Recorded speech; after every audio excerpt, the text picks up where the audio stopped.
Bab karahati tamannil maut. Bab dimakruhkan, mana dilarang mengharapkan, bercita-cita nak mati bisababi dararin nazala bihi, dengan sebab adanya kemudaratan yang menimpa.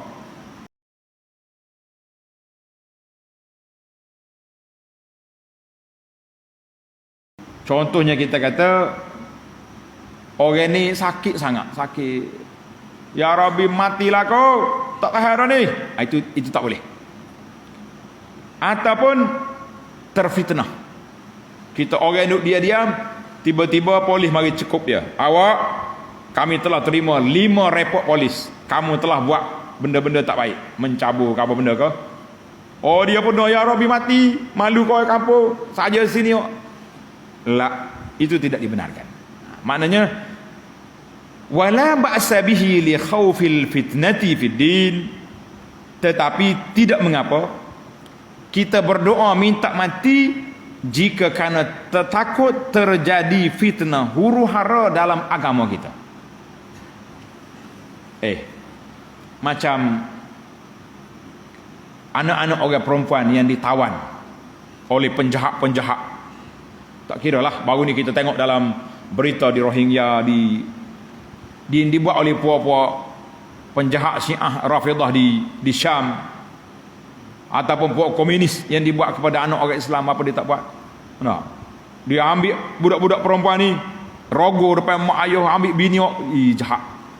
Kita kata kalau begini anak-anak orang perempuan ni minta mati, tidak salah, sebab daripada mereka difitnah, dihina sedemikian, bahkan mungkin disuruh murtad. Kita kata la, itu tidak menjadi masalah. Tapi kalau kita sakit-sakit gini ya, matilah ya Rabbi, tak boleh, doa minta afiat, Allah Ta'ala nak angkat darjat kan. Kita tak nak semua tu, tapi kalau diuji kita kena sabar. Kecuali kita bimbang, terfitnah, terpelanting kita daripada agama, maka ketika itu boleh kita minta mati. Tengok hadis. Kata di para ulama Islam ni, kenapa Nabi kita larang daripada minta mati? Tanda sikit. Sebab tengok hadis ni, jawapan dia ada hadis 585. Hadis nombor 1 dalam bab ini, nombor 585. An Abi Hurairah radhiyallahu anhu anna Rasulullah sallallahu alaihi wasallam qala la yatamanna ahadukumunul maut imma muhsinan fala'allahu yazdad wa imma musian fala'allahu yasta'tib, muttafaqun alaih, wa hadza lafzul Bukhari.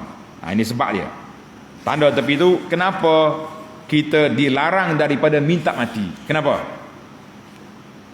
Daripada Abu Hurairah, sabda Nabi sallallahu alaihi wasallam, janganlah salah seorang di antara kamu semua mengharapkan kematian, minta nak mati.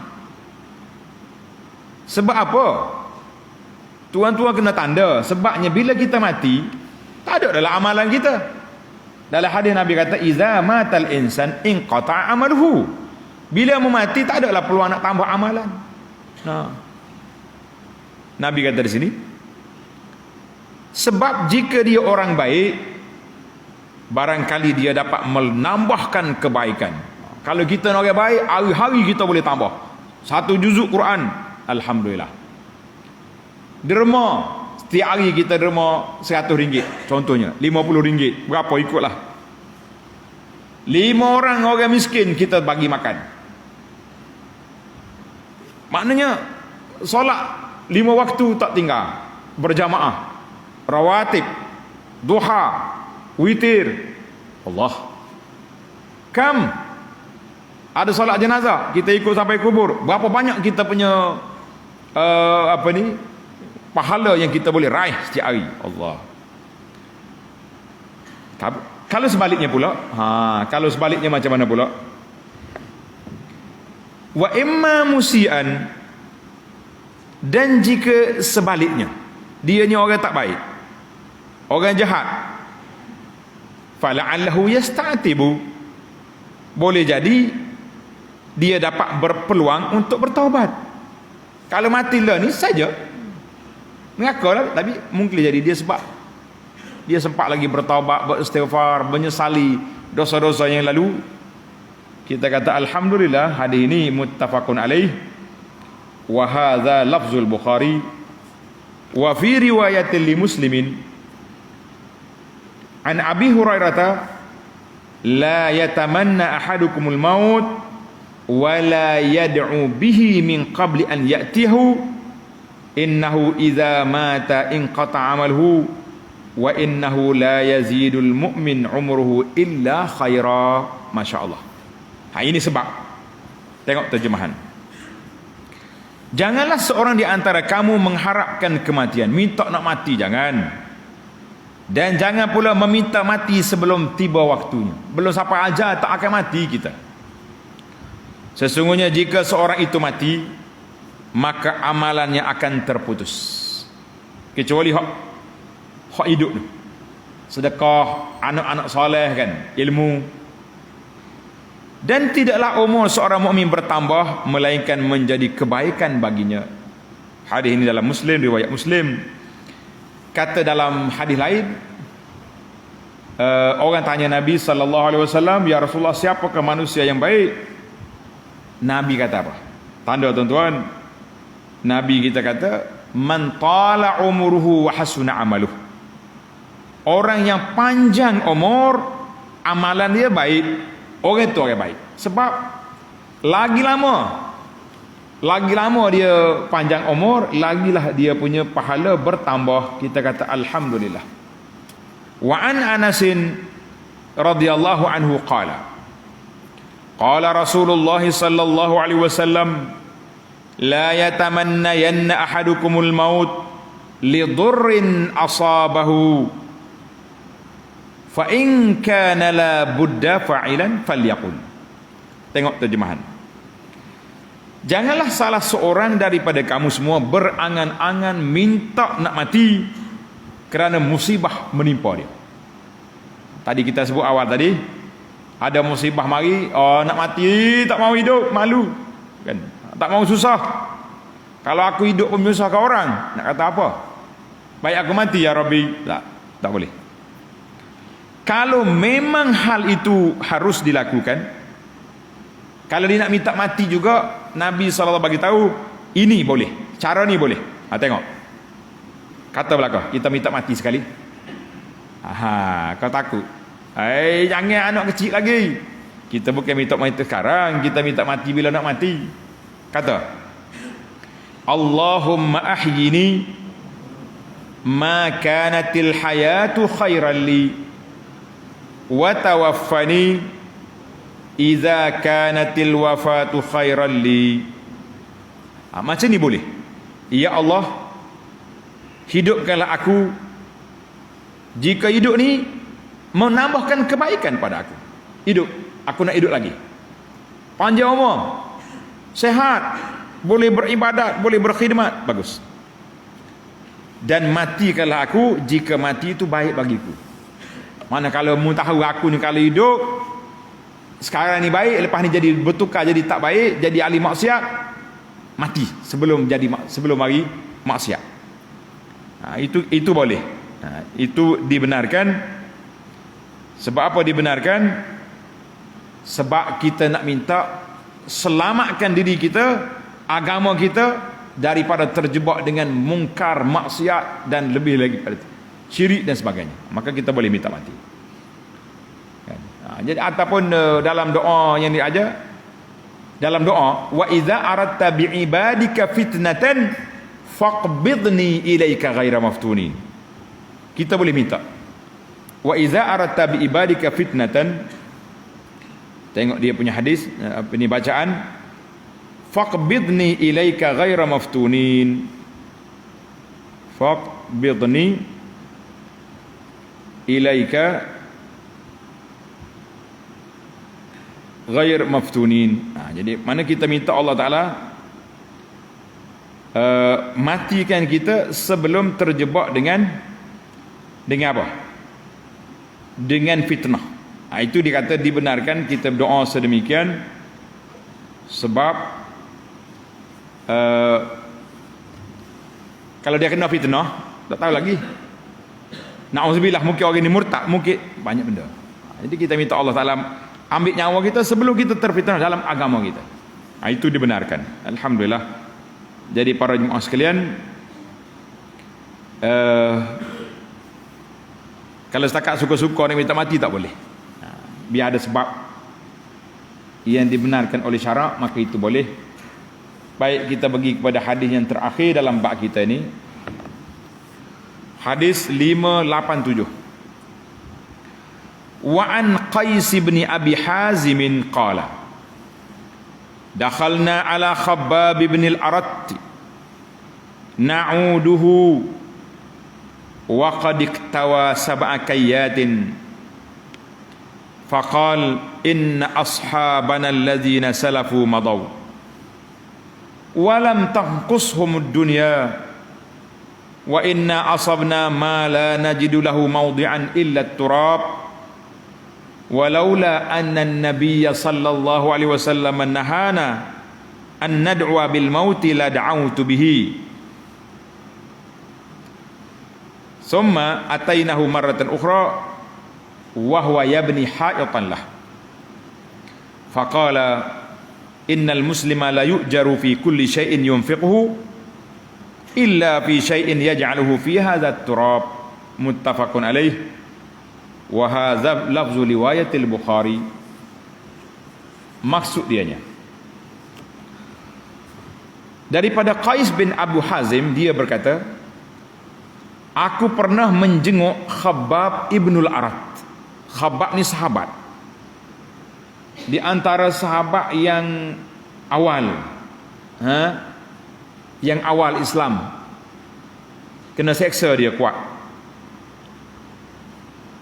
Jadi Khabbab ni sakit, sementara saat itu ia sedang berubat dengan 7 kai.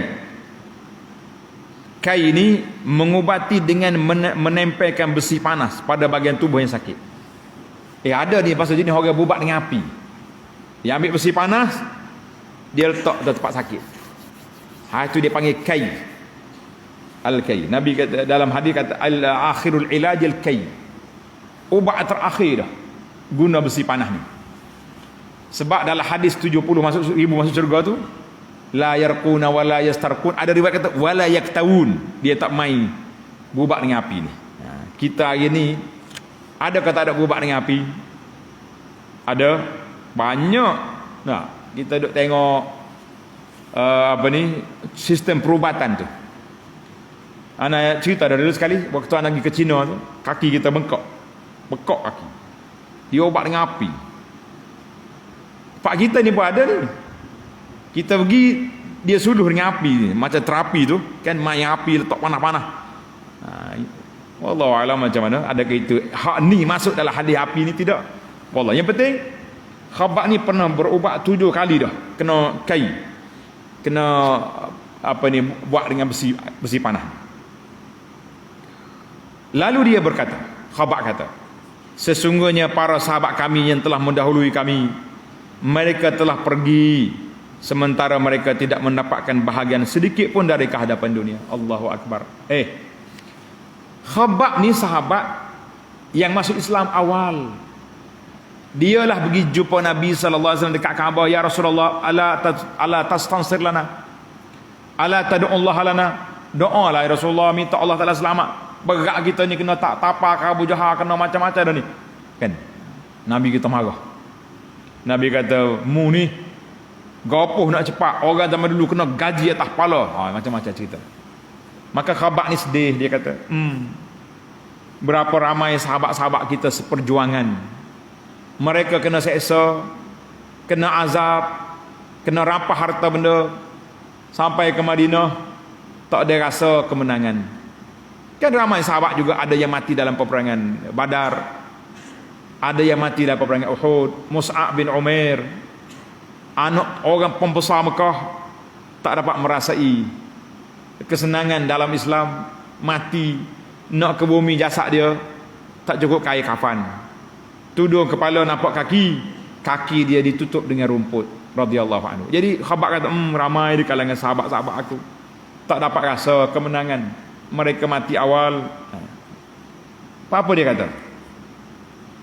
Wa ana asabna, sesungguhnya sedangkan aku telah memperoleh harta benda yang melimpah sehingga tidak dapat menjumpai lagi tempat untuk membelanjakannya kecuali sepetak tanah ni. Dia kata aku tak dalam tanah ni. Ada ulama kata ni ada tanah ni, maknanya banyak dah. Gitu. Allahu akbar. La najidu laha maut illa turab. Dalam gharib hadis kata jama'na malan zaidan anil hajah. Kami ni banyak sangat harta, tak tahu nak tak mana. Habis mungkin tak mana nudfinhu fi. Kami gali lubang simpan dalam, takut kena curi. Mana banyak harta tu. Zaman kita ni simpan dalam bank lah. Gitu simpan dalam tanah tu. Buat apa kan? Apa dia kata? Allahu akbar. Sekiranya ni dalam hadis ni, dalam bab ni, sekiranya Nabi SAW tidak melarang kami untuk mengharapkan kematian, minta mati, nescaya aku akan mengharapkan, aku akan minta mati awal lagi. Tak mau fitnah dunia. Tapi Nabi larang, aku sabar. Kemudian pada kesempatan lain, Qais bin Hazin ni pergi pula ziarah Khabbab. Kami menemuinya lagi sementara dirinya sedang membina rumahnya. Sihat molek dah dia, duk buat rumah. Lalu dia berkata, seseorang akan diberikan balasan dalam semua yang dia belanjakan selain yang dia belanjakan untuk sepetak tanah ini. Masya Allah, tabarakallah. Jadi hak lain tu boleh pahala belakang, kita hak musipan ni tak boleh pahala. Itu dia kata al-infaq fit turab wal bina la ajra fihi. Mana kalau kita duduk besar rumah ke, duduk sepai ke barang-barang dalam tanah ni, tak boleh pahala apa lah kitanya. Sebab di luar kehajat kemampuan. Patutnya keperluan lebih pada perlu itu sedekah. Itu baru boleh pahala. Maka hadis ini menunjukkan bahawa Khabbab beritahu kepada kita, Nabi kita SAW tidak membenarkan minta mati. Dia kata, kalau aku boleh minta mati, aku minta awal lagi mati. Sekali dengan sahabat-sahabat besar. Hamzah mati syahid di Uhud, Mus'ab mati syahid di Uhud, apa lagi sahabat-sahabat yang ramai, yang hebat-hebat, mati awal lagi. Tapi aku duduk main kupah harta sini. Allahu akbar. Itu dia panggil, dia muhasabah diri dia. Tak salah harta dia boleh, itu harta halal. Cuma dalam masalah iktiwa, masalah berubah dengan api ni, itu dibahas panjang oleh para ulama dalam bab at-tawakkul, dalam bab tawakal pada Allah Azza wa Jalla. Jadi kita tak bahas bab ni, kita bahas bab tak boleh minta mati. Alhamdulillah.